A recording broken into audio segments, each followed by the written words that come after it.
ভ্যাকসিনের ব্যাপারে একটা কথা আছে, এটা হয়তো আপনারা অনেকে বলতে পারেন আমরা ভ্যাকসিন দিচ্ছি না। এই ভ্যাকসিনটা বিশ্বের কিছু কিছু দেশে ব্যবহৃত হচ্ছে, ব্রাজিল, মালয়েশিয়া, অস্ট্রেলিয়া, থাইল্যান্ড, এটা কয়টা আর কয়েকটা হচ্ছে কিনা জানি না, but all over the world এটা এখনো সার্বজনীন ভ্যাকসিন হয় না। কাজে আমরা একটা আইএলডিসি কান্ট্রি হিসাবে আমরা হঠাৎ করে ভ্যাকসিনটা দেওয়া শুরু করতে পারি না। খোদা না খাস্তে যদি একটাও অ্যাক্সিডেন্ট হয়, দ্য টোটাল ব্লেম আমাদের উপর এসে পড়বে যে উইদাউট এক্সামিনেশন আমরা এটা করতেছি। গতকাল অনারেবল প্রাইম মিনিস্টারের সাথে আমাদের কথা হয়েছে, আমরা হুর সাথে যোগাযোগ করব।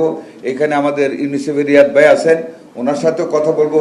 আমরা আন্তর্জাতিক মহলে কথা বলে if you get the permission, এবং ওনারা যদি এটাকে ভায়াবল মনে করেন, হেলদি মনে করেন, হার্মফুল মনে না করেন, তা ইন দ্যাট কেস আমরা এটাকে কালেক্ট করার চেষ্টা করব। But at the moment we are not going to do that vaccination, কারণ এটা সার্বজনীনভাবে স্বীকৃত না। কাজে এটা আপনাদের জন্য আমরা পরিষ্কার ভাষা বলে দিলাম।